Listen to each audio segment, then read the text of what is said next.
too fast. It's much too fast. I need to go fast. I need to go so fast. This is part fucking 4. Ground.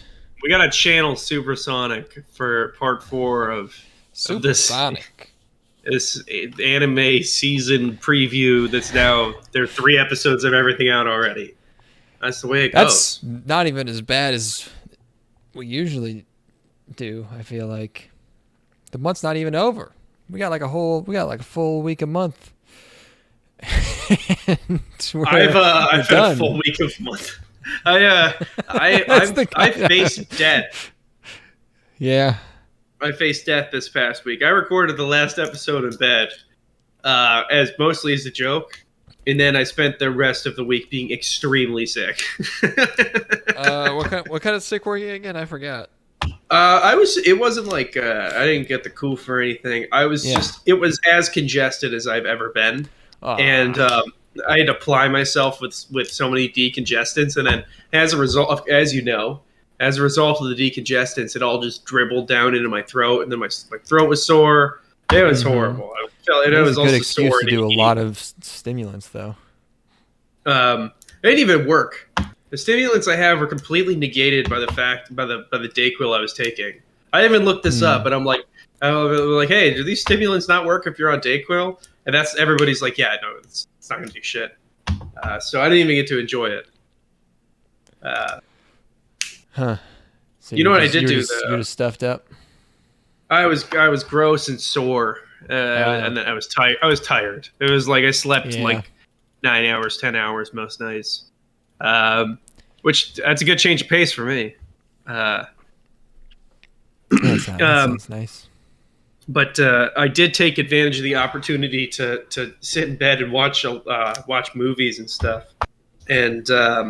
I worked during the day, but I just I didn't go to the gym or anything, and I just spent that time, chilling. And I rewatched Matrix Reloaded and Matrix Revolutions. Oh yeah, the good ones.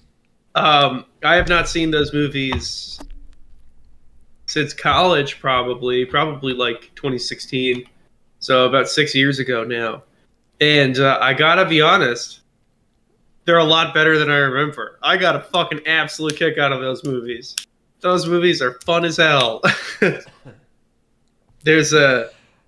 had a fucking good ass time watching Matrix Reloaded in particular. That movie is awesome. It's so much fun. I haven't seen either of them. But you're not a Matrix guy. If I don't even like the first Matrix, I'm guessing I'm probably not going to be stoked on those two, I would guess. Yeah, I love the world that they build out, and I love how I think my only real problems with them are that I think the final battle in the third film is a little silly in the way that they do it. Not the one at Zion, but the one in the Matrix is a little silly. And then I think that there's certain things that I like how gratuitous the Matrix movies are. I think that's part of the charm. I think they could have reined in a few things a little bit, mostly in the second movie. But other than that, I had a good ass time. Like that Matrix Reloaded is fucking just balls to the wall, nonstop action extravaganza. It's a hoot. Really fun choreography and fun like concepts for set pieces and stuff, and music's amazing. I was really taken with them this time around. I think people are a little hard on the third one. They go on a truck. No, dude, do they ever? They got a sword fight. They got the fucking Trinity drives a motorcycle the wrong way on a highway at about 1,000 miles per hour. It's thrilling stuff. What have you been up to? Sometimes I wake up and and my lungs are just full of fluid and I can barely breathe. And, I'm wondering what that's about. And then I've been painting walls. Uh-huh. I don't like painting. Is it your lungs are full of fluid, or like your esophagus, like or like No, it's your? I can barely breathe, Oh, jeez. and I have to like Uh, hack and wheeze up, and after like an hour or two, it kind of comes loose. That's kind of weird. I've had some pretty fucking gross times like that before. Do you have allergies? Yeah, but usually not like that, and usually not this time of Hmm. year. Gotcha. Maybe you have pneumonia. Maybe you're But maybe wouldn't it you're be dying more of than just pneumonia. in the morning then? Uh, It's literally I only don't when I know. wake up. Hmm. I don't know. And You've been painting and stuff. it's not something in my apartment because it happened somewhere else too. So I'm not breathing something. I don't. Yeah. Um, painting the house.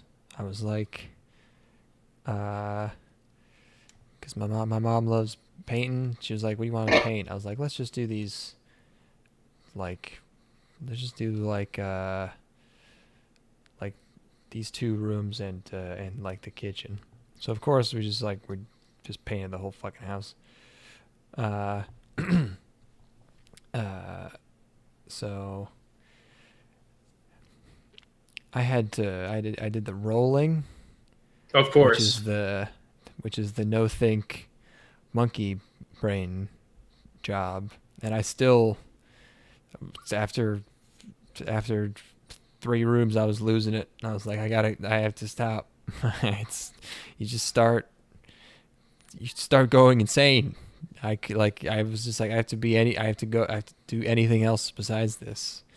And then you go You to need bed to. and you go to bed and you're trying to sleep and you close your eyes and all you see is the fucking roller in front of you and you just imagine the motion is that's it. You gotta whistle a nice little ditty while you gotta get into it. That's the thing.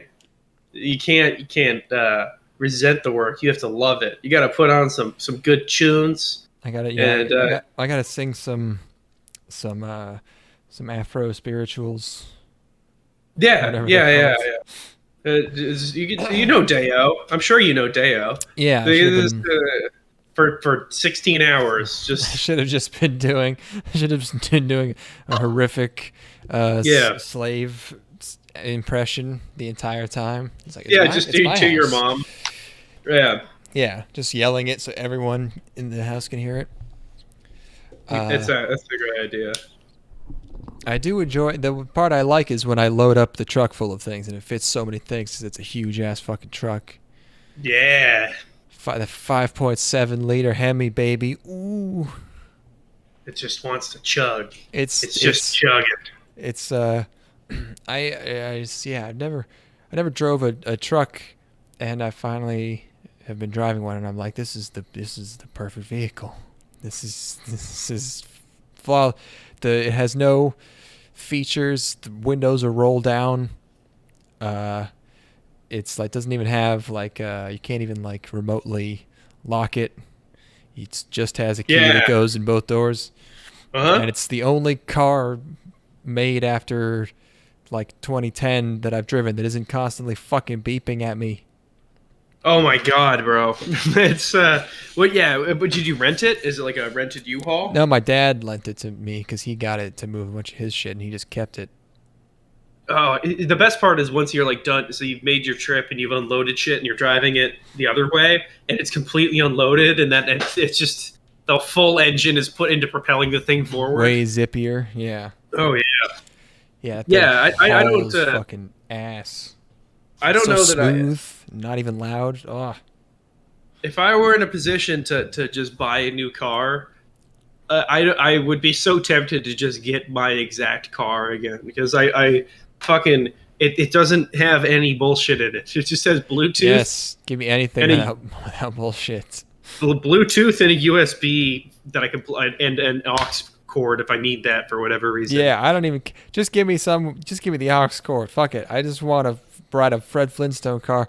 Like, I like that truck better than my dad took me in his Tesla, and just like I cannot imagine how fucking it's humiliating it is driving that fucking piece of shit, having to use an app, and then the app like signs you out and you can't use your fucking car, and you have to remember a password to use your car, and then to open the glove box you have to I told you about him just yelling, "Open glove box. Open glove box." I just heard recently 10 times. BMW, for their new models of cars, they're going to start charging a monthly seat warmer fee. Yeah. So to use the seat warming features in the car, you have to pay a monthly fee. And the car Yeah, that like- you bought.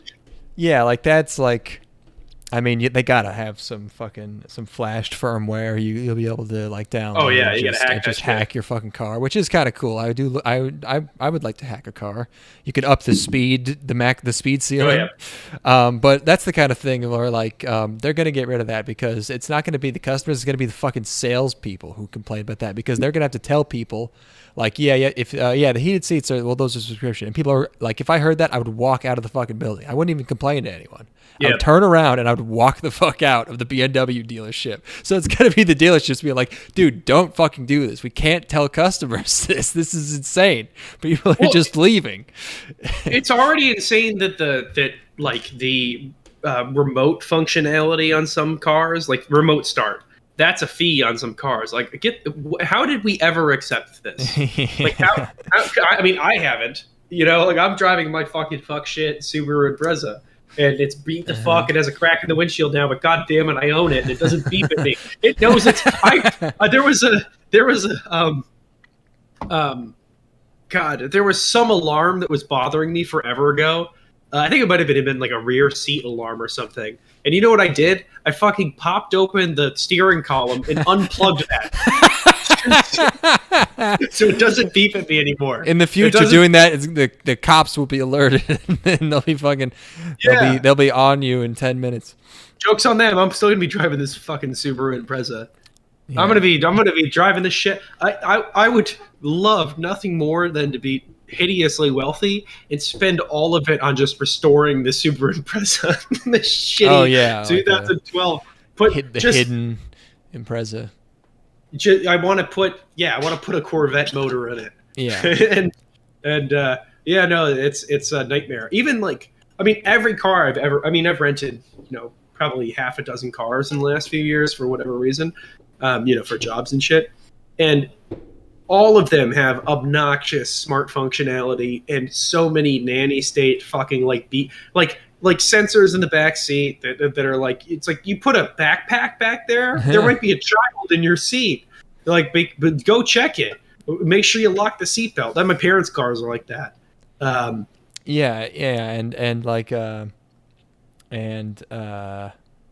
what was I just? I tried to make the truck beep at me. I unplugged my seatbelt, and it gives the most tasteful, most unannoying little dong dong. It's not like a fucking smoke alarm going off. The one that I drive, So nice. my dad's car that I drive whenever I'm in town, it just gets louder.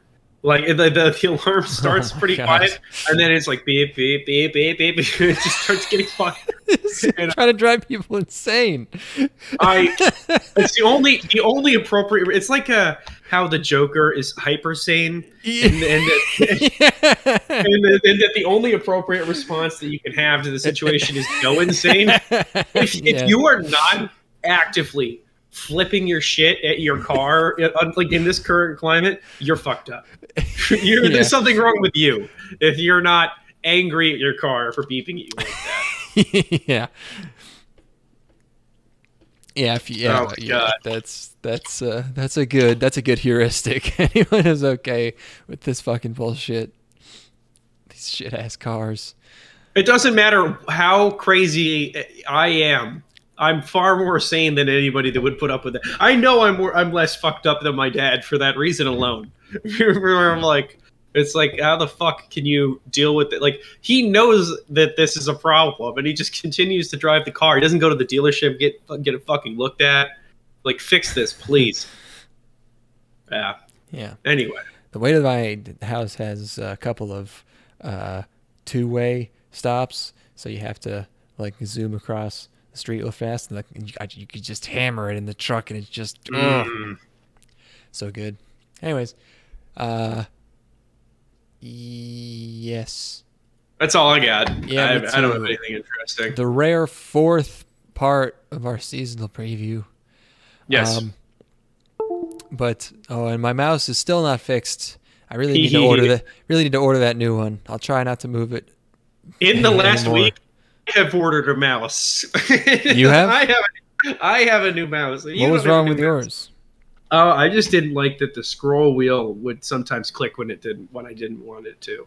Like it would kind of like hang in between like the clicks. Yeah. And I did not like that. So I now have a new mouse. The G400's been so good. I don't know what's wrong with it. It's just something Just in the get wire. a new one. I know. I will.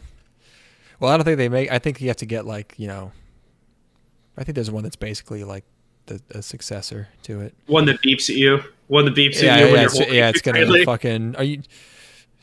Dangerous website alert. Your posture isn't straight. Shut the fuck up. New G400. I'm buying cocaine on the dark net. Fuck you, dude. Warning. We didn't get to watch one of these shows because it's not available. One of the shows was about Godzilla, and yeah, no one subbed it. And also that was short, by the way. Oh, really? Yeah. I wanted to watch it. And a chart doesn't always list them correctly because it doesn't know, because no one knows how long, they don't get that information out before the show just airs. So yeah, that's like a 4-minute short about kaiju or something. And it's not subbed in English. It's not streaming anywhere. Gotcha. But other than that, we watched everything this season, baby. Collectively. Well, yes. You're pulling a lot of the heavy. The hive mind watched everything. Yes. I do have to, I can do some crazy keyboard action to not use my mouse, but it's gonna take longer. Oh, that's fine. We started with Hoshi no Samidare. Yes. They changed the official English title to Lucifer and the Biscuit Hammer. That shit was always the Lucifer and Biscuit Hammer, which makes no sense, but let's keep with tradition here. It was like that for years. I remember. You're not gonna make me forget. It's like the way that they would title dream pop albums in the '90s. It's like I can't think of one off the top of my head, but the in front of two separate things is that's a classic dream pop standby. Okay, I'll take your word for it. Anyway, yeah. This was the anime when meme. It was like, what adaptation do you want? This was always the one. It was the Fooly Cooly successor. It was the niche darling favorite of everyone that never got the anime adaptation or the attention or the pillow soundtrack. I've heard the name for a very long time. Have you? I feel like I mentioned it to you like when this anime got announced, and you had no idea what the fuck it was. I didn't know anything about it, but I heard the name. Okay. Like I because what is the manga's from like it was 05 to right? 05 to 2010. Okay. Yeah. So yeah, it was like that forever, or at least since like 2010, and now an adaptation by Naz, who did Hamatora and Dramatical Murder. Oh, and It Invaded. That's what I was gonna do. Shit. Hamatora. We can't do it. Well, maybe we could do it now. They did a show called Infinite Dendrogram, which we must have watched because it was a seasonal. Do you remember that? No, I'm looking it up right now. Because in my head, I hear that and I immediately thought like, sounds like a Tool album, and I wanted to go back and do our seasonal preview and check if I make that exact joke. That's funny. But I don't even know. It would take a while. But at some point, I would like to go back and figure that out. It's directed by Nobuaki Nakanishi. I won't go through the resume here, but suffice to say, we're not looking good here, folks. Hmm. And I was unable to figure out why this is getting an adaptation now. There doesn't seem to be any new stuff, any new material. Are they re-releasing something? I don't. Is it a 10-year anniversary? I don't know. I don't know. Was it gonna be a 10-year anniversary and then COVID did something? Um, I think I heard someone saying the Blu-rays are just really expensive. Is that how they're expecting to make the money? I don't know. Um, yeah, it looks bad, which is a bummer. Yes, It has that it weird does. coloring. Speaking of Hamatora, it has that weird coloring that looks bad and fucked up in a way that I can't explain. But it's just like too fucking bright and like oversaturated or something. It's weirdly desaturated, but has a lot of hues going on. It's like Yeah. the exposure is all in the same area, but there's all these sort of discordant there's oranges and purples and shit. Hues that you typically don't see, just filling the Yeah. entire frame, and it looks hideous. Yeah. Mm-hmm. Um. It it's about a boy who meets a lizard and he goes to school and then he fights a fish to bad. Oh, that's the other thing. Music also bad. You thought you were gonna be maybe saved by the music? Buddy. Bad fake dubstep. How about that? How about we give you some of that? Toss that in there. Hmm. Yeah, make it feel Hmm. extra 2010. Oh yeah. Probably 2010 probably had better dubstep. Um, so yeah, and also if you're like, because I know generally where this story goes, and it's like there's a reason it's like considered a fan favorite and a masterpiece is because it's a very good and touching story. But if you're just coming into this and watching this is the most generic opening episode like ever. Yes. Because it probably takes a little while to get going, and I guess they're going to try to adapt 10 fucking volumes in one because they're definitely got to be doing the whole series because the shit's over. You got to do the whole thing is usually how it works. So is this going to be? I guess they're probably going to make it 24. It's probably going to be two core. Because how else would you do it? It's fucking 100 chapters or whatever. Uh, so yeah, it's I should read that. I should read it Well, with my without eyes. my context, without knowing anything about like the surrounding material, yes, the first episode does seem to be the setup and premise seem extremely generic, Yeah, but I think that's kind of on purpose because it the the motivations behind the characters end up being like there's more to them than you would expect from that type of setup I premise. like the protagonist's absolute rejection of the call to adventure. I like the main character wanting absolutely nothing to do with this shit at all. It doesn't want to have to bear any sort of burden at all for the sake of humanity. Like he's just straight tossing this lizard out the fucking window and wants it to go away and wants to resume his normal life. I like the reluctant hero element of it. Yeah, it's it's it's the yeah, he goes farther with it than usual, but it still is. They try to play it for comedy, and it's just like the timing is not really there, uh, and he's not like doing it in like a cool guy way. He's just Well, like kind of boring he's right a now. loser. He's a Yeah, loser. kind of.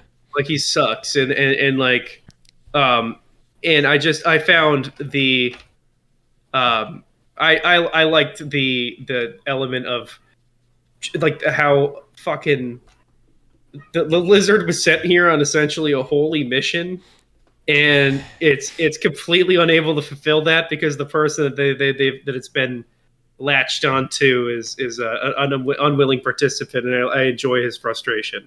But nothing else in this was really working for me. No, I wasn't. The fish like villain that they fight, the fish monster, and um, his like his powers that he's got this little orb that he can use to levitate shit. Not really that inspiring for me, if I have to say so. Yeah, I think this series is more about the character development, which obviously we don't get much of in this Nope. first episode. But also, it's just that doesn't seem to be being executed super well. Nope. Ah, well. Maybe it'll end up being good. Manga still exists. Maybe. What else is happening? You watched one without me. I did watch this one. Kuro no Shoukanshi. I'm moving the mouse again. It's going to make a noise. Black Summoner. Light novel. Satellite. Yay. It's about this guy. He's being sent to some kind of otter world. I don't know if they float on their backs and they crack clams open on rocks, maybe sitting on their bellies. Or,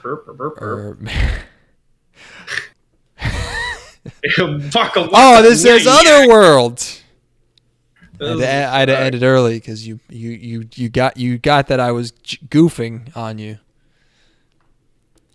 You catch on fast, kid. Astute listener. I'm like, look, man. I saw The Matrix 2 and 3 recently, and I understood the whole thing. I'm seeing. That's how smart I see everything.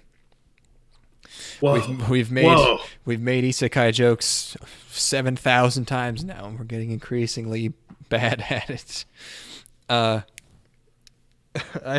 hit the most perfect when Steven and I were watching The Time Machine. There's a part where Jeremy Irons tosses a little stopwatch, or a little pocket watch to whatever his fucking name actor guy is.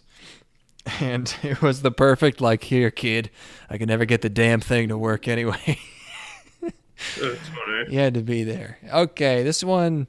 We should be able to pull a ripcord on isekais. I think we should. We need some kind of veto. Yeah, we need to put something into the Japanese need to put something into law, or you just mean us in the podcast. Yeah, we together. But here's what we'll do. But no, because you can't because there's enough of them where we're like, oh, this one's good. Though you can't do that. No. I'm not saying that we just don't watch any of it. I just think that you should be able to dip your toe in, and if the water's not fine, you just pull right back out. I don't think because I don't think you should have to watch this entire thing. We need to analyze these from every angle, and we're not watching the whole thing, just the first episode. Analyze it, bro. The one thing that I did like about this is that when he gets reincarnated, one of the main. There's no. I'll be upfront. This one is really. I should have made you watch this, you coward, because you really needed to suffer more. This is truly zero hook, nothing here. But the one thing I did like is that one of the main plot points is that when he's being reincarnated, they always have the goddess of reincarnation who talks to them, explains things to them, and we don't see this happen, but apparently he fell so madly in love with the reincarnation goddess that he requested she be his menu assistant, because you can choose who comes with you to be your like menu / narrator / instructor telling you things in the menu, voice coming out of the menu. So she comes with him, but then he loses all of his memories, so he doesn't even remember her, and so she's explaining all of this to him, and he was like, "Wow!" He's like, "Why would I do that if I'm not going to remember you?" And she said, "You said that you would just fall in love with me again anyways, so it didn't matter." And so he's like, "Okay." So she's just there. She has hot lady voice, and then the rest of it's just he applies at the guild and he fights slimes, and he's a summoner, so he captures things, and when he captures them, they become strong. It's just the slimy cat. It's just a Pokemon. Like he captures it like it's in a Pokeball. Like there's tension, and then it glows like he caught it, and then it comes out, and when it comes out, it has a face now, and it just says the same syllable over and over again, like a Pokemon does. Oh, you know what And we could do is that whenever we start, if you start an isekai, if it's complete dog shit, you should just be able to play Pokemon while watching it. That seems like a fair exchange to me. You just look up occasionally, kind of parse what's going on. You're like, and you go back and you're like, oh fuck yeah, Chikorita just evolved. That's what you should be doing instead. So yeah, so listeners will know if the isekai is not good. If during, because you have to just seamlessly transition it into it, like be explaining the show and then just immediately go into what you were doing in Pokemon without bringing any attention to it. Oh, and last thing is, this is our third, I think. Wait, how many show? No, this is our second show this season with girl slaves, elf slave. Hell yeah. She'll be a character, probably. Uh-huh. He doesn't buy her yet, though. He just looks at her. Just ogling her. Just giving her the old once-over. An entire race built for sex. The human race. That's my favorite line from The Matrix Reloaded. He's like, it's Mr. Anderson. An entire race built for sex. Hold on. Let's see if I can get Morpheus going here. Oh, no, I had a good war from Star Trek going the other day. Like, same thing. Well, it's like, Captain, we found a race of aliens designed only for sex. Do they have fat booties? Number one? It appears that they have quite fat asses. Should we insert? Make it so. That's all I got. Tired Star Trek jokes that are 25 years out of date that wouldn't have been funny at the time. That's what we got in the. This is the fourth part. This is the kind of content we're completely out of ideas. I mean, you record 4 podcasts in the span of 2 weeks. See how funny you are. Crazy. While you were doing that, I was trying to find when we talked about infinite dendrogram. I can't fucking find it. Shit. Oh, Captain. I really want to know if I make that tool joke. You know, if you make the tool joke now... Oh, here it is. Okay, when do we talk about infinite dendrogram? See, I'm not going to know what it looks like. I don't put timestamps in these. Let's see. Oh, it might be this. Might be this.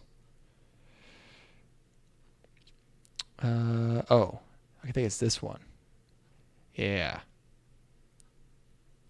Wait, hold on. All right, I got this.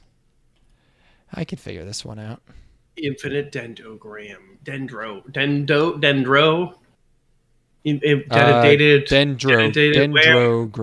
Yes. Infinite dedicated wham. Dedicated wham. Let's listen to ourselves from 2.5 years ago. Like a massive wide of his, and he's just laying down in bed with a dumb smile on his face. It fucking made me laugh so hard. You remember how much fun we were having? That was first. What part of that season was that? What episode? This is Winter Part 2. Okay, Part 2. We also have Part 2 is a good time. Yeah. Yeah. This is our audio quality still perfect, so I have to tell people when we're going into this is us. This is now us 2 years ago, starting now. and then it goes into like an opening, like a sequence where you have to make your character or whatever. Oh, and God. And it's like nothing's changed. It's okay. All the same shit. Wait, okay, so is it this? I love when they superimpose characters onto weird planes and there's no like. Is this the same show? Which way can dendrogram grow? Because like when you Oh, there it was. That wasn't you talking just now. Me very coherently explaining infinite dendrogram. Oh, so that was after we started it, right? Yeah. Because you were already talking about it? Yeah, it seems that way. Okay. So maybe it's back here we started. On some trip. And she has a... Good. Skipping ahead a little here. Mm-hmm. So it's not quite fine. Yeah, and then yeah, nice. Visually, it doesn't look terrible except for imposed character. Safe bet. I'll have to do this at another time. Oh my gosh, that's a trip. I rarely go back and listen. I'd say I'd probably listen to like 5, maybe 6 of the episodes that we put out. What we talked about before is Hot to an Illusion. So like, oh, that okay. So I can tell when the characters look different.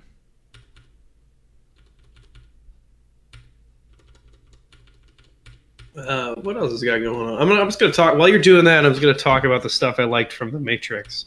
You like it when they Zion, jump?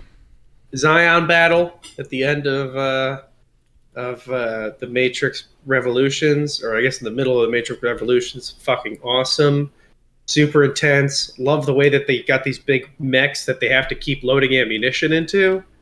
Something I really appreciate about the Matrix movies, I love that the side characters get a lot to do, and they all feel like characters, and they all have like their own personalities and motivations. It's like watching a movie, you know. That's the thing with these early 2000s blockbusters, is that they felt like movies. Okay, let's try about. Go ahead. This is my last try. Okay. Boy, yeah, Infinite Dendrogram. Yes. One of the more puzzling titles. Until you realize, oh no, Which way can dendrogram grow? Because like when you let's get really specific. Let's really break down this word again. Dendrogram sounds like it could go a number of different directions. You said dendogram in that part. Just pointed that out. I said it in this part too. Yeah, Let's say it in this episode. Okay. It's not a word that I say often. Continuing. Dendro, and you're like, you don't know where the word's going, but you get to gram, and you're like, this is just slapped on the end here. Well, gram implies to me some kind of like geometric quality. Yes. Like it's it's like it's a fractal dendrogram. Yeah. You know. Get to the tool joke. It's the name of a VRMMORPG. They don't explain why. Watching this was like that's Adventures in Joblessness. Was this yesterday or today? I don't know, but I tried to wake up early, and I spent from I think 11 a.m. to 2 or 2:30 p.m. every probably 20 minutes waking up and re-entering a state of vivid lucid dreams. Oh, nice. And imagine, not lucid, because I couldn't. Oh, very clear dreams. Just very, very vivid dreams, and just so many times where I was just having dreams about waking up and thinking about how many dreams I was having, and like talking to someone, much like I'm talking to you right now, and being like, man, I kept having these dreams, and then realizing that I was in a dream and having that moment of like really fucked up horror where you realize everything around you is fake and being ripped out of it, and waking up and then going immediately back to sleep for hours. He didn't get to the tool joke, but that was a little trip down memory lane. I can't believe how much energy I have. Do I still talk like that? What? That sounded like you to me. Okay, I hear that and I'm like, what a chipper young man. What a lively fellow he is. January 2020, we're like this is the this year, COVID baby. thing isn't getting out of control. It's fine. January 2020. Yeah, that makes sense. Yeah, I sound so alive. Sound like I've got things I want to be doing. Anyway, What was that? Well, we should just move on. We did Kuro no Shoukanshi. Yes, he gets a Pokemon. There's slaves. Okay, yeah. Did you watch Extreme Hearts? Did. Great. Extreme. I don't know. I wish I had that sound effect again. I remember when we had sound effects. What's that? I remember having sound effects. Yeah. We still could. I just need more funny sound effects. Or the same ones. I don't know. This is an anime original. It's I was not very excited, but I saw this has a bit of a pedigree. No pun intended, because it's from the creator of Dog Days. Ooh. Created and written by Masaki Tsuzuki, the creator of Magical Girl Lyrical Nanoha, Dog Days, and it's directed by Junji Nishimura, who did Bakuan, fuck yeah, and Dog Days, and Glass Lip, which is funny. I was gonna say, way more importantly, you can talk about Glass Slip, Glass Lip, which is a show that I watched twice all the way through. You're probably the only person ever. You might be the only one, dude. I might be the world's foremost. I was talking to Mark about this earlier today. I might be the world's biggest X-Men 3 fan, and also the world's biggest X-Men Apocalypse fan. You love really bad sci-fi sequels. No, I just love movies that nobody understands or appreciates. It goes over their head. Everybody. Yeah. Yeah, I think X-Men's about racism. Well, it's about more than just that. Wow. See, that's a very simple perspective on this whole thing. But anyway, back to Glass Slip. He also directed Ranma. I've never known how to say this series name, but Ranma 1/2, which is weird because that's like 20 years before any of these other fucking shows, or 15. So he's been around a while. Simone, True Tears. This guy's directed a lot of shit. And Seven Arcs, which is the same studio, not a White Album, Dog Days. White Album, not True Tears. Okay, different, but still interesting. I was like, okay, neat. I haven't watched any of these, but people like them. Yes. I think. People definitely like Ranma. I like Bakuan. It's Hyper Sports. Boy. Hyper Spatsu. Sports. They're like regular sports, but more extreme. There's a girl. I don't know if I got some of the girls mixed up, but there's one who delivers mail. I don't know if it's the same girl, but she delivers it very fast. And then there was singing, which confused me. I thought I was watching the wrong show. Yeah, there's a lot going on in this. Okay, there's idols also, I guess. Okay, the main girl, her idol career isn't her acoustic singer-songwriter idol career is not taking off. Who could have foreseen this? Like she has one fan, which can relate, and she plays for her under a bridge. It's something about that part really spoke to me. I don't know. I can't explain it. Anyways, there's a flash. So our manager's like, how about you try some hyper sports if you're not good at the guitar. She's like, okay. And there's a flashback. This is where I got confused. Is this the other girl? Someone was like too good at soccer, even though she was playing with boys, so they like kicked her out or something. Made her cry. That is correct. Yeah, the girl who is the fan advises her to not do hyper sports because you're only going to get hurt. Because hyper sports only lead to pain. Because fan girl had that happen to her. That's correct. Yeah, okay. You know what? I have to say, they weren't even playing hyper sport. It wasn't even hyper sports. They weren't playing hyper sports as kids. They were just playing regular soccer. I think she says. I think she just doesn't like competition as a concept. This made my knees hurt. The jumps, the hard land is. You think the shoes are gonna like give a little cushion, like some kind of energy field? Like, well, no, they do. They have little exhaust things, so like it's able to get rid of all that excess energy. However, my real knees, looking at that, I'm like, don't. That's just a recipe for disaster. That's an ACL and an MCL. I've been jumping out of the truck bed and doing that landing, and I'm like, one day I'm gonna do that. I'm gonna be 35. I'm gonna do that, and I'm gonna go to the hospital. Well, I was the other day I was in bed. This is when I was sick, so it makes a little sense that I was sore. But there was like a pulsing pain in my leg, and I'm like, what the fuck could this have been? And I was thinking about it, and it was like it must have been in the pool. I was in the pool the other day, and I'm like, I'm trying to fucking Sherlock Holmes my way back through this to figure out when I hurt myself, so and I don't even fucking know old. anymore. I don't Yeah. even know anymore. I have shoulder pain from when I played baseball when I was 13. It's like, god damn it. I got my mom and her husband are fucking animals. They paint so goddamn. I was so tired and sore after one day of painting, and I mean, Jesus fucking Christ. Yes, the show. Oh, and apparently that flashback to when they were children was like a year ago or something. She grew like 2 feet in like That's 6 what it's months. like in your teens. That's how it is when you're in your teens, bro. I was so confused. I was like, what?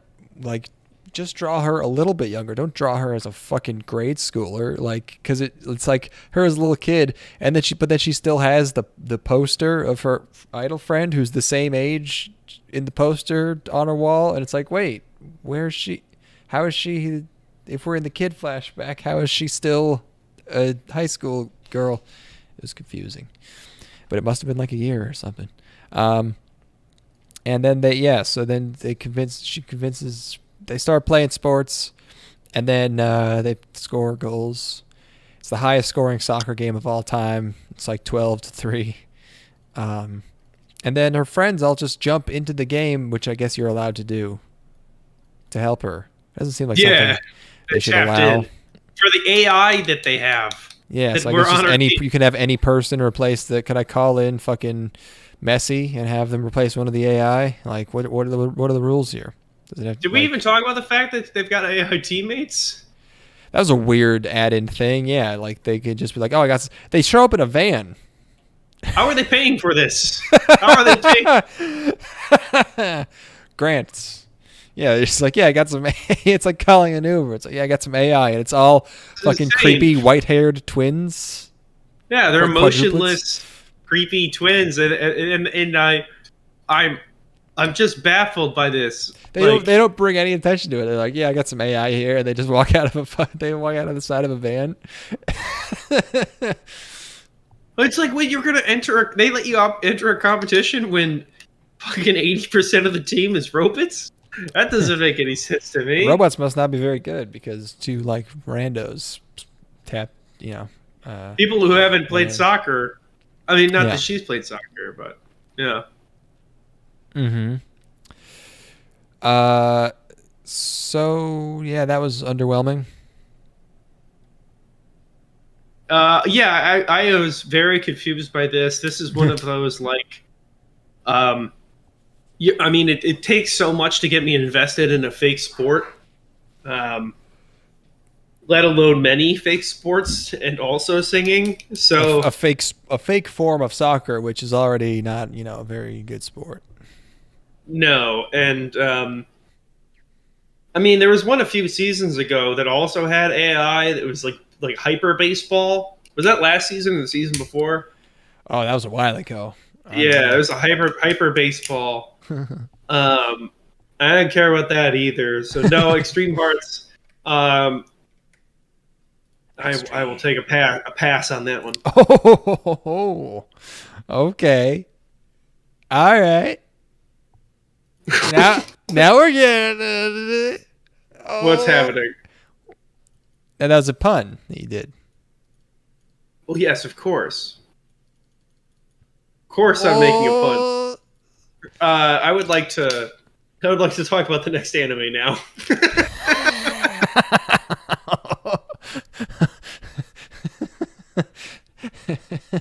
Okay, I watched Isekai Yakkyoku.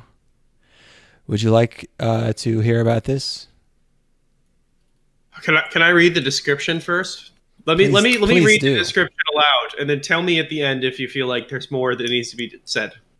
A young pharmacologist and researcher in Japan died from overworking and was reincarnated in a medieval parallel Europe.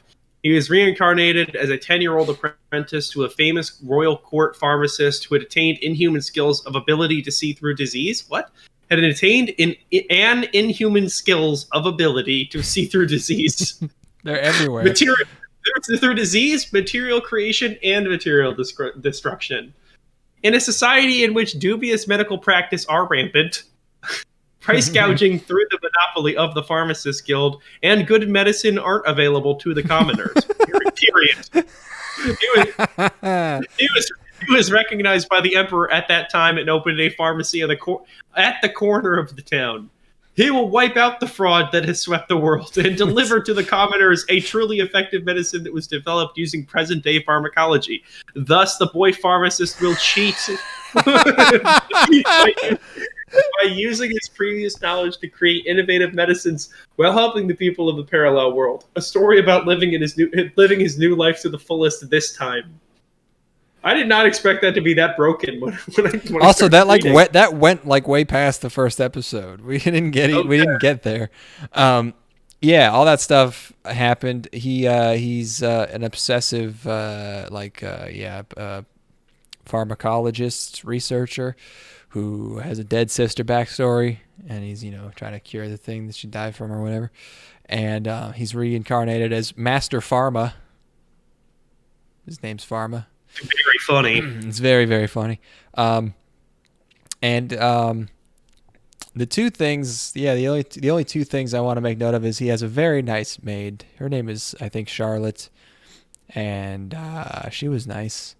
And it was funny how he's like super strong, and but he also has amnesia, and so he's getting lessons from his like tutor or instructor, and instead of just being impressed, she's like horrified and like disgusted by him, which I thought was funny. She treats him like a monster and she runs away. Like really over the top, just like, what, you're not human, because he can shoot water really far. I shoot water really far while I'm in the bathroom, and nobody's ever impressed by that. They usually are like, "Sir, can you get closer to the urinal?" And I'm just showing them, like, "Look, I could be all the way back here. I could be 6 feet back, and I'm still splashing it right in that urinal. Just dropping it right in there." That's all I got. You're supposed to you're supposed to say people are upset with me for shooting water very far, and then at the end reveal that you are in fact not in a bathroom. You are in a McDonald's playhouse, or That's played. I'm going for pre-ironic humor. I don't do post-irony. I don't do irony. I go pre-irony. It's a simple misdirection. It's really not the most complex of moves. I don't like to deceive. I don't like to deceive people because they're like, "Oh, I didn't see that coming," and then they think ill of themselves. No, a rising tide lifts all boats, my friend. That's why must we? That doesn't apply. Why must we manipulate and deceive in order to create beautiful humor? That's the difference between you and me. We're yin and yang. You have hate in your heart. That's why That's why your jokes must be so cruel. The way that you lead somebody to think one thing and then say another. The way that you subvert their expectations is a manifestation of a misanthropy that I just don't have. Oh, that's such a funny thing. That's a funny idea, I think.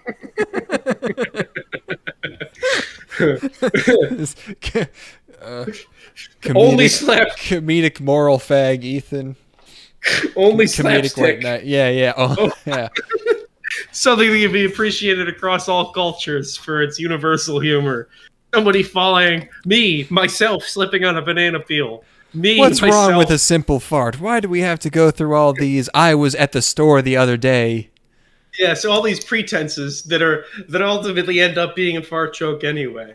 When in reality, all that we need to do is, let's say there's an assembly line that I'm working on and it's producing chocolates. And I simply cannot operate the assembly line fast enough to put the chocolates into the box. So I must start eating the chocolates in order to keep up.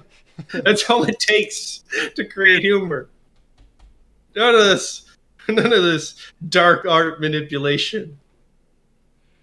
Why must we point out the differences between men and women, husbands and wives, when we can simply have our donkeys eat figs? Exactly. That's what I'm saying. That's what I've been saying for years. Yeah. Oh my god. What the fuck? Yeah. Isekai Yakkyoku. Yakkyoku. I think that's another. I guess that's another word for pharmacy. Yeah. Uh.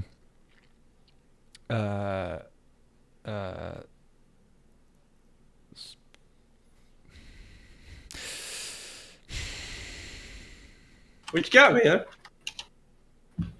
It seems like you're lost in thought. It's gone. Okay.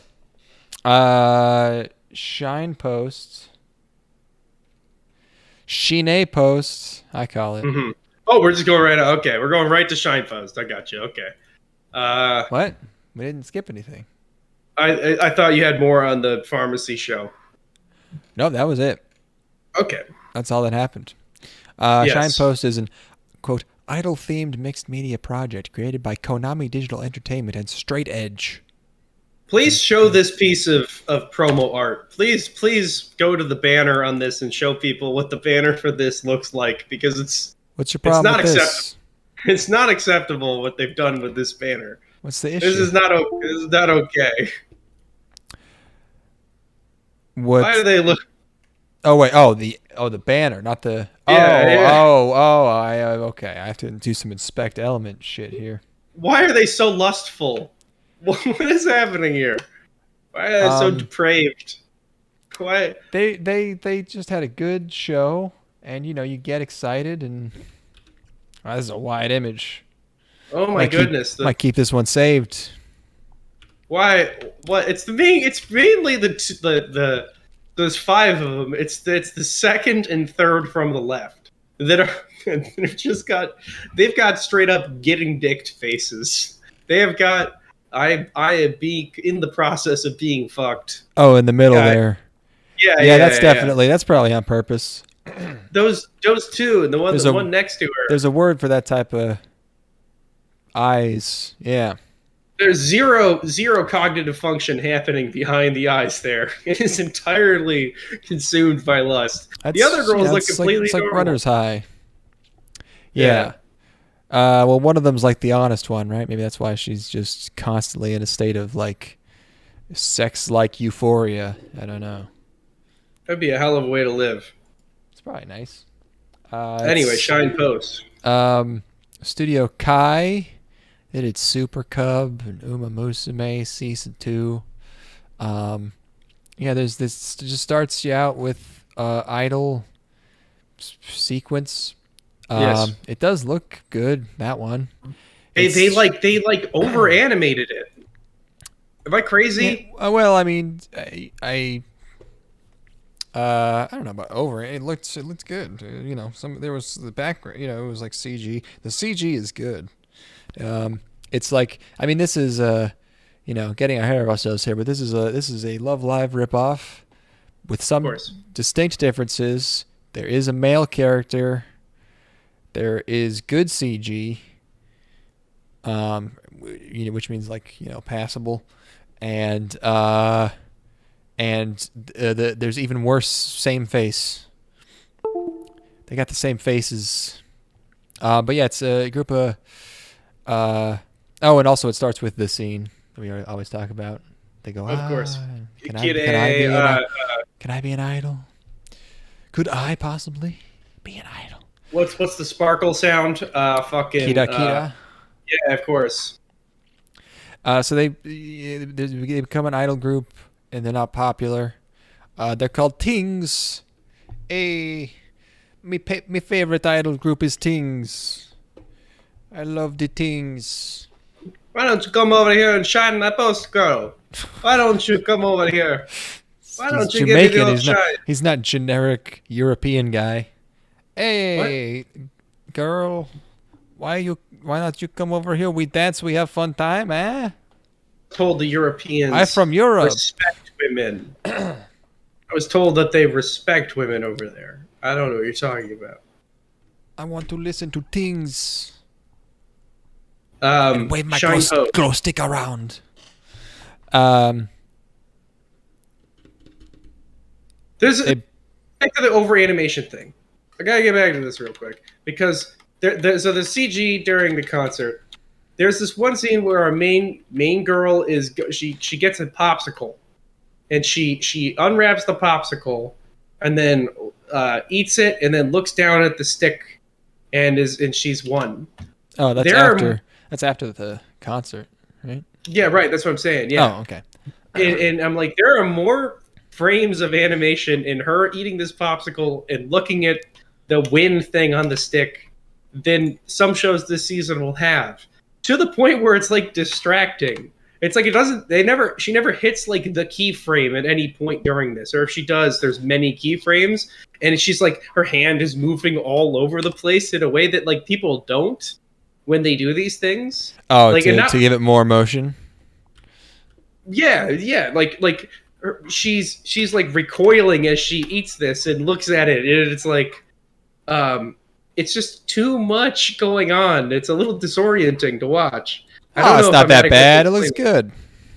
Yeah, but like, she's just eating a popsicle and holding the stick. Hold the stick straight. If I put a stick up right now, I hold it straight. But she's got it moving all over the goddamn place in the fucking frame for no reason. It does look good. I just it was bothering me. Fine, here. Decide for yourselves, folks. Okay. Put it up on the stream.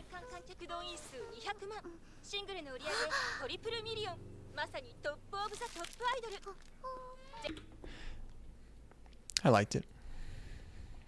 It's there's so much happening. They animated the fuck out of her. I guess that's the important element. Is that they tried. Yeah, I mean, they're going for the Love Live model of let's just really go all out on this one and have them be. They try to do comedy. Yeah, the one girl's got like she delivers a joke during a meeting, and she's like, the joke is supposed to be funny because she doesn't understand humor, of course. But just the style of humor of the show is also very Love Live, but it's not quite there. And then they bring a very sulky guy in who is so like emo about managing idols that I half expected this to be another, like, his last idol group got like killed in a plane crash or like hit by a bus or something. I don't know what happened, but he's just he's a real stick in the mud. Oh, and also he has magic powers where he can see when people are lying, which is a weird. What happened? What was okay? So there's Love Live. There was Wake Up Girls. What the fuck was the hook in Wake Up Girls? What was was it fucked up? Was it fine? What happened? I don't know. The movie was okay because it was like sort of semi, I don't know, realistic. This show, I don't know. It was awful. This whole premise confuses me. All of these idol shows confuse me. Well, it's normally they have cute girls that are fun. Yeah. I do have to say I thought the CG in this one looked pretty good. It's getting closer. It's getting a lot closer than it used to be. But I don't give a fuck about idol shows at all. What do you got? Yeah, no, it's at least it looks nice. Yeah, it looks. The art style's a little weird, but it definitely looks. I don't know. Like they put a lot of resources into it. Yeah. Yeah, they put a lot of resources into trying to make a Love Live.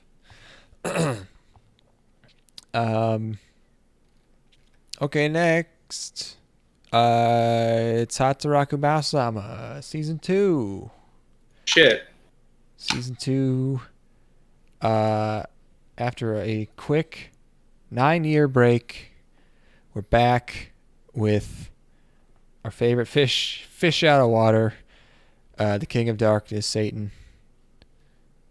I mean, how much has changed in your life in 9 years? Okay, 2013. Let's go back. I think it was spring 2013. So I was still in college. Spring 2013, you would not have been in college. I was not even in college yet. I get 2013 mixed up with 2016 a lot. I was still in high school. Okay. Yep. So I would have watched this show basically as I was graduating high school. Yeah. So we would have been probably hanging out a lot. Probably going to your garage a bunch. Yeah, we're not drinking. Probably. Wait. Yeah, we are. Wait. No, we're not drinking. We're not drinking 2013. Oh yeah, we're not even drinking or smoking weed yet. So I don't know what the fuck we were doing. We're just drinking soda and eating fucking Sour Patch Kids. Yeah. I never ate that many of David's Sour Patch Kids. I would buy mostly, I think, chips. I don't know. Eating $1 boxes of mozzarella sticks. I don't think we had found those yet. That might have been a later. So yeah, that was a different time, I guess. That was a while ago. 10 years. So I recall Hataraku Maou-sama, the devil is a part-timer. Yeah. Very, very fondly. I remember thinking it was really entertaining. I don't recall a ton from it. I remember the basic premise. I remember some of the characters, and but that's like I don't recall the majority of the actual details from the first season. Yeah. And I have to say, inside the first 5 minutes of this episode, I was immediately back, and I'm like, ooh, yeah, I like this shit. This is good. It's just it was speaking right to me. Yeah, the first season. Yeah, I mean, the details don't even really matter. That first season was just funny. It was just good. Yeah. It was just fun. It was fun and it was funny. And yeah, good characters. This time it's animated by 3 Hertz instead of White Fox, which means something about these way later sequels or reboots. Everyone looks just a little bit cuter, or not cuter, but more. Just a little more blobby, a little more simplified, a little more moified. Yeah. The opening is so 2000s. I was like, this is boomer bait. This is for me. It's like I'm really watching a piece of mid 2000s comedy shit. It looks like Working. It looks like the opening for Working or some shit. You just got these bars slashing across the screen. You got motherfuckers walking in tandem, side by side, with their they're a little bit offset. All the tropes. Yeah, it was the music, I think, made it feel like very maybe more early 2010s than it probably just got the same lady. It must be the same lady who did the opening for the first season, and they probably did maybe did the bulk of her work in that time period. But I was like, oh my god, it's 2011. I'm fucking I could do anything. I could be anything. So it's mostly just like a catch up. We get reintroduced to all the characters. The main I love the dynamics. I love it. Conflict is that there's a cockroach. Yeah, there's there's Mao, and then there's Tsundere, and then there's Big Tits, and then there's Chuni Girl, and there's Neat Freak Assistant, and there's Nerd Boy, and they're all just hanging out.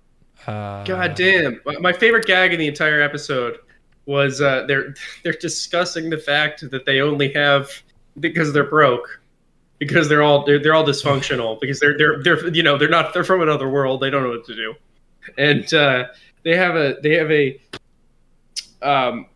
semi-automatic washing machine. Yeah, which I've never even heard. Like, it must be I don't know if it's a Japanese thing or just an insanely poor person thing. I love it. Yeah. Fucking so funny. It's because they're talking about it. It's like he's trying to justify having this fuck shit, broken, shitty, semi-automatic washing machine. There, it's like we could do all of our loads of laundry separately, and it'll be more efficient. We won't have to use as much soap because they're broke. And they got fucking. They're piled like 4 high in this apartment that doesn't have air conditioning. It's great.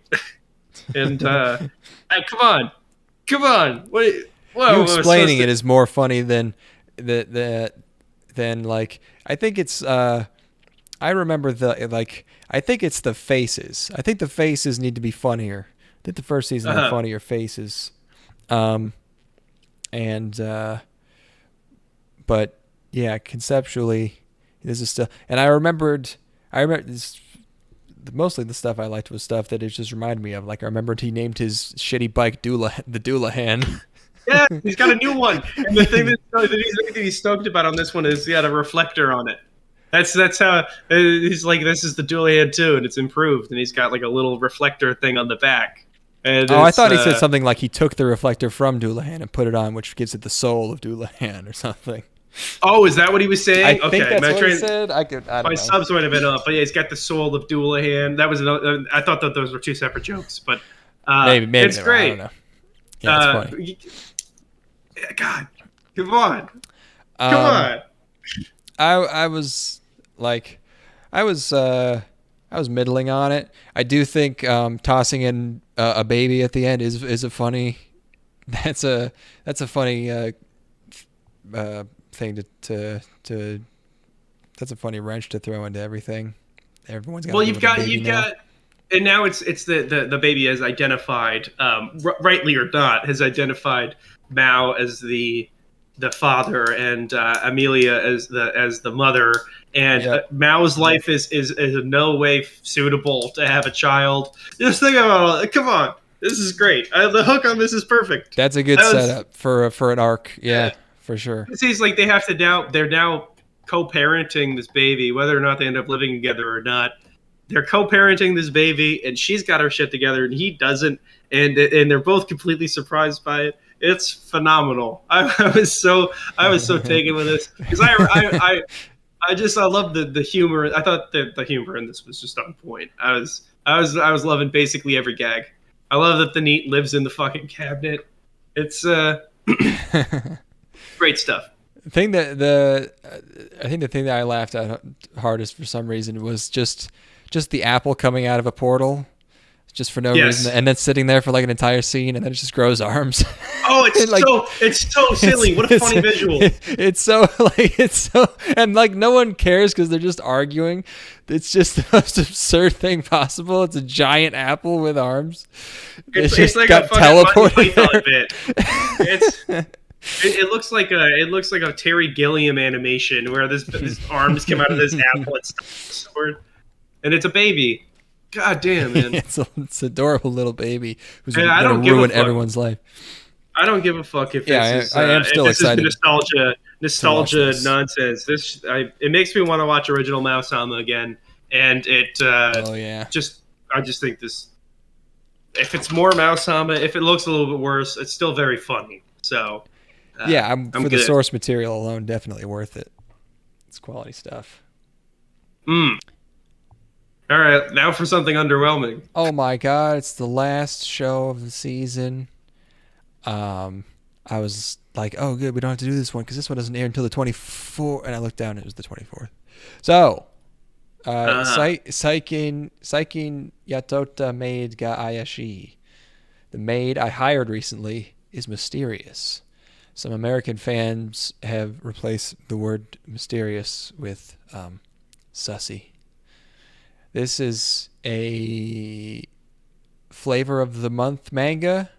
And by month, I mean, 2 years, which is usually how long those types of things last in popularity. It has one joke. I remember reading the first chapter. I was like, okay, this is one of those series that is fine. And it has one joke. Yes. Forever and ever. And it's by Silverlink and Blade. Wesley Snipes helped make this. I've definitely done that one before. God damn it. I'm going to the next 2 hours of this podcast going to be me searching through previous episodes to check if I made a Blade joke when I'll be in the bathtub. for every And show then- we've ever watched that Blade has touched. It's about a young fancy lad whose parents die in a car crash, and he's not really fazed by it. He just fires all of his servants and tries to make himself toast, and the toast looks fine, but he acts like it doesn't taste fine. So I don't know what happened. What the fuck to was the that? toast. Because it's like the toast and the bacon, and I think he's supposed to have like burned the bacon and the egg. It wasn't and dark just enough. looks It was you like guys fucked it up. the Japanese are incapable of not drawing beautiful food. They're like, I can't draw it burnt. I can't do that to it. They're gonna post the gifs on Twitter. I need to make the food look good. Ugh. This big titty brown maid shows up, and she's like, I will work in exchange for board and for housing and stuff. And I was like, wait a second, that's called a slave.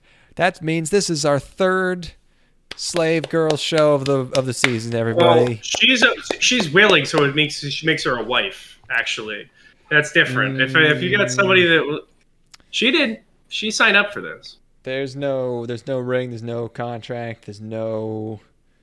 He's not old enough. I don't think I can let you get away with that one, pal. This is a slave. This is a house lady.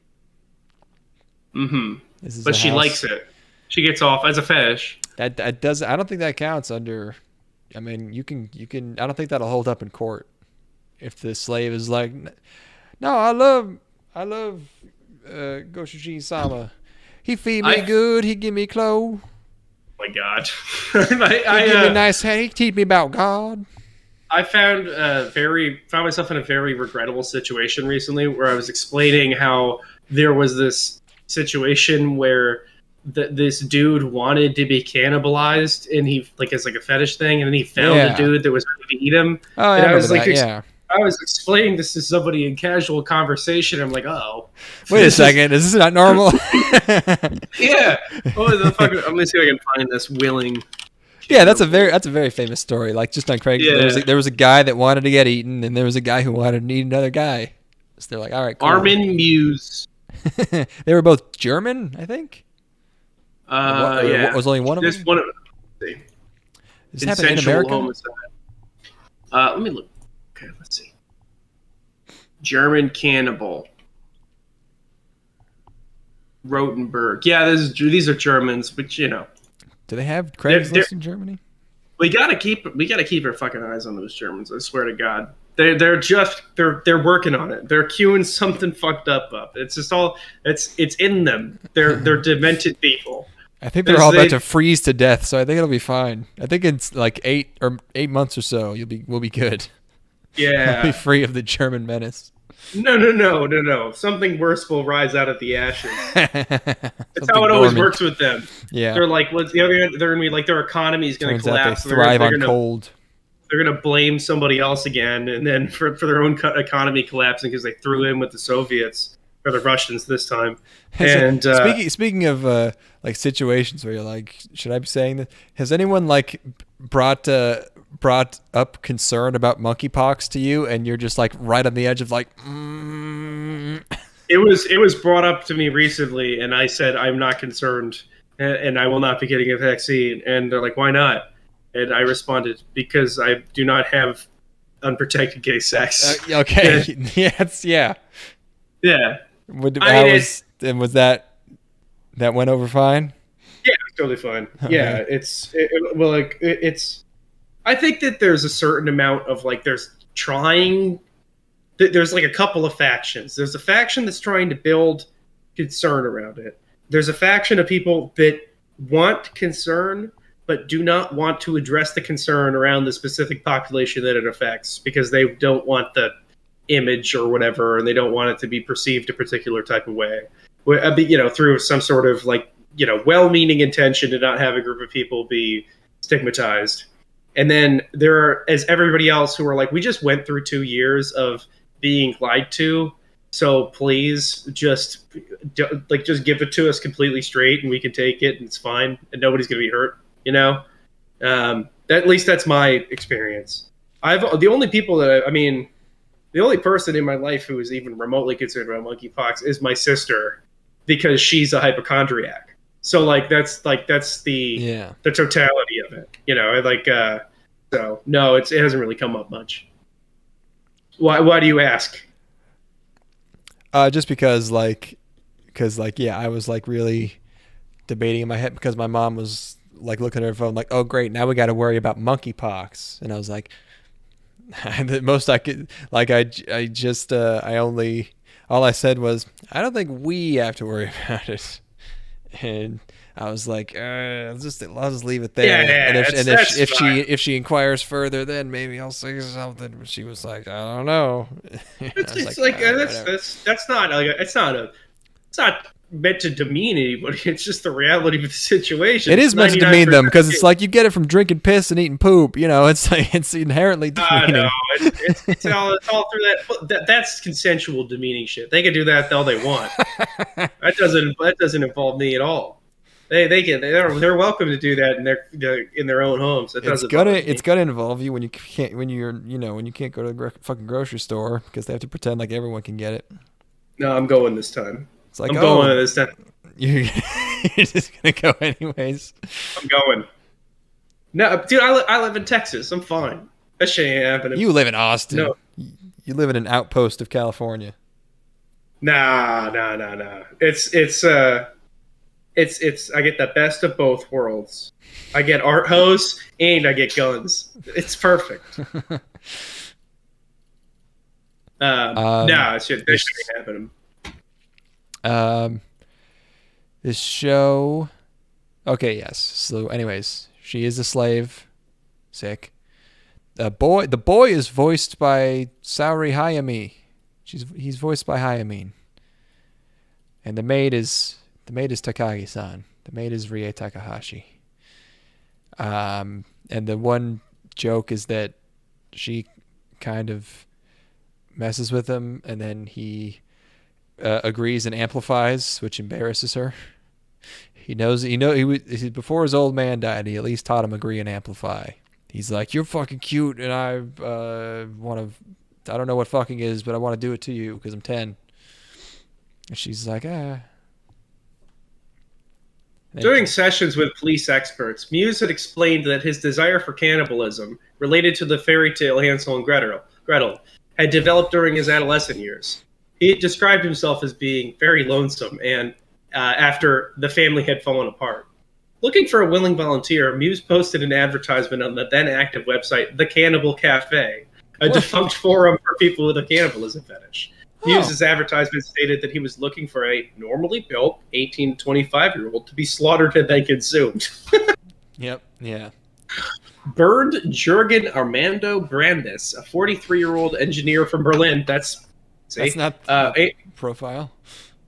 Answered the advertisement in March 2001. Many other people responded to the advertisement but backed out. Muse did not attempt to force them to do anything against their will. Well, that's good. Consent is sexy. The two made a videotape when they met on March 9th, 2001 at Muse's home in the small town of Wolfsfeld, west of Rothenburg an der Fulda, showing Muse amputating Brandis's penis with his agreement, and then the two men attempted to eat it together. Before doing so, Brandis initially insisted that Muse attempted to bite his penis off. This did not work, and ultimately, Muse used a knife to remove. I guess we should use the knife, yeah. Oh yeah, just use the knife. It's still good. It's still good. It's a sharp knife. You gotta make compromises. Brandis apparently tried to eat some of his own penis raw, but could not because it was too tough, and as he put it, chewy. Muse then. Why is all of this on here? Muse then fried the penis in a pan with salt, pepper, wine, and garlic. He then fried it with some of Brandis's fat, but by then it was too burnt to be consumed. That's disappointing. I just fucked it up. Come on, I didn't know how to cook. Come on. You got one shot to cook this penis right. This guy's going to be eaten alive, and you can't do that for him. You could have at least gone and gotten some pig penises to test on. He then like chopped a rubbery.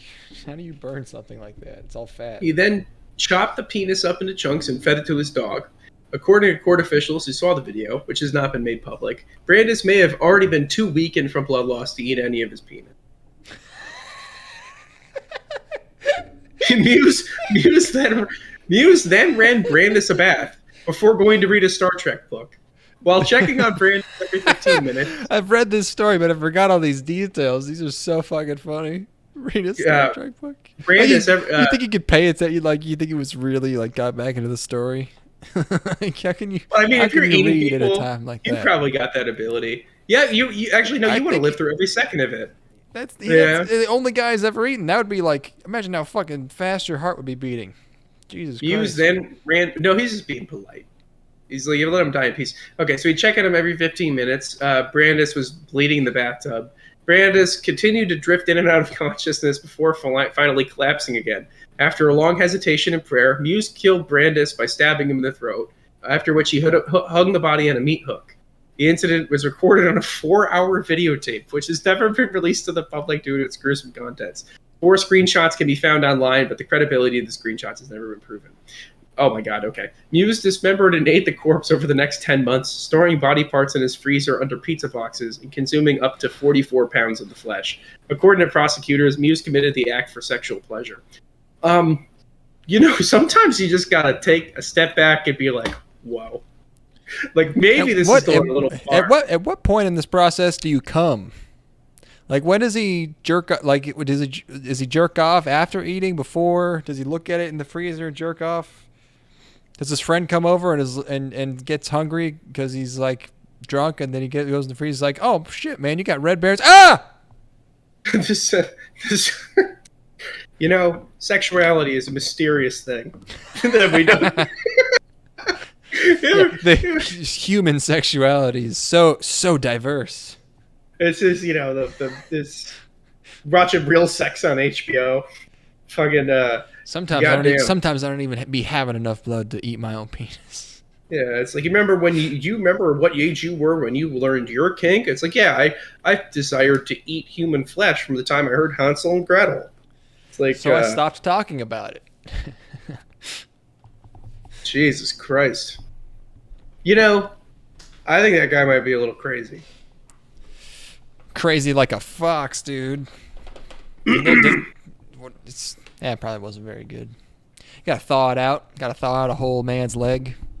Nah. Not doing that. Not me, never. That's a very roundabout way of saying that I didn't get much entertainment out of this Maid show. Yeah, I guess. I would have rather watched that 4-hour video.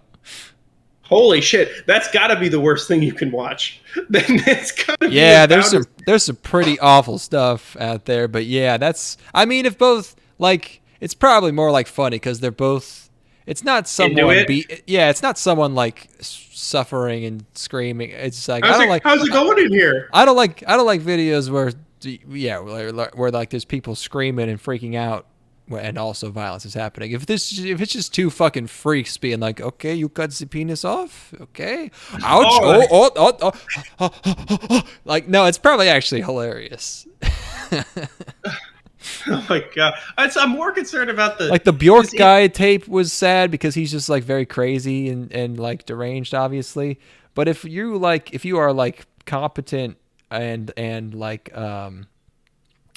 consistent enough like in your ability to operate in the world to like post on the internet an ad for something and then set up a date and have someone come over, prepare materials and stuff, then watching all that's probably not that bad. I gotta say, it's once the guy's dead, everything unfolding after that point's got to be pretty tough to watch. It's probably pretty menial. He's just like, oh shit, what bone is this? It's just fucking. He has to, like, where'd I put the hammer? He doesn't know how to pan fry shit. He probably has never butchered anything, so he's just like, have you ever like seen someone who has not butchered an animal try to, like, you just like, where do you even begin? Where the fuck does this bone end? Like, just hacking its shit and it just mangles everything. And there's bits flying everywhere. I gotta say, I mean, did people have to watch this? Did somebody watch all of this? In a court? Probably someone did, yeah. Or maybe small chunks of it. That's insane. I mean, how could how could you? How could anybody sit and watch 4 hours of that? Like, and then you go to McDonald's afterwards. It's like it's time for lunch, guys. Let's take a break from watching this guy being hacked into pieces. Well, that's the job you get if you're one of those guys, but you're smart and you're in hiding. You're just like, well, I'll just get my kicks by being in here and watching watching this stuff. It's like how everybody that works for the CIA is a pedophile.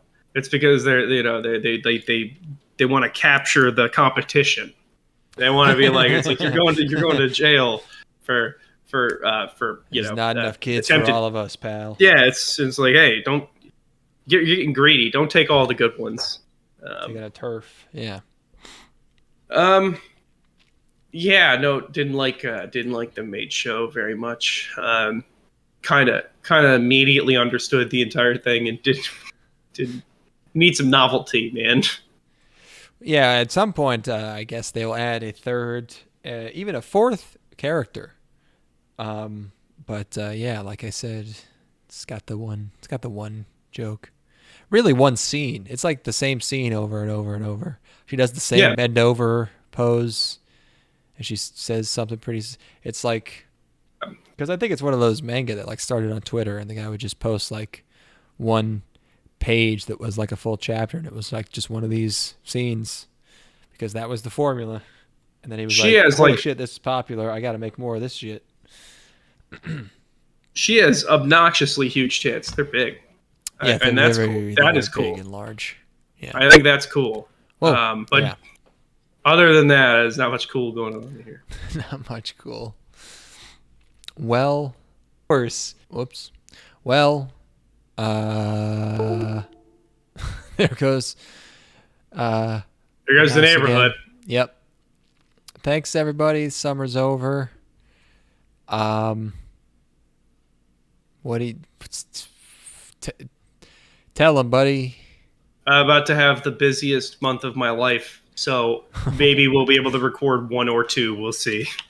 I'm gonna be straight chilling in my house. See you in the funny pages. See you in the peanut gallery. You fucking fuck you guys. also send us tweets.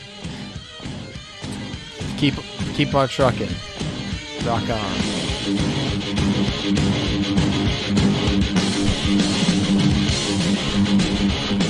How'd they make this sound like such shit?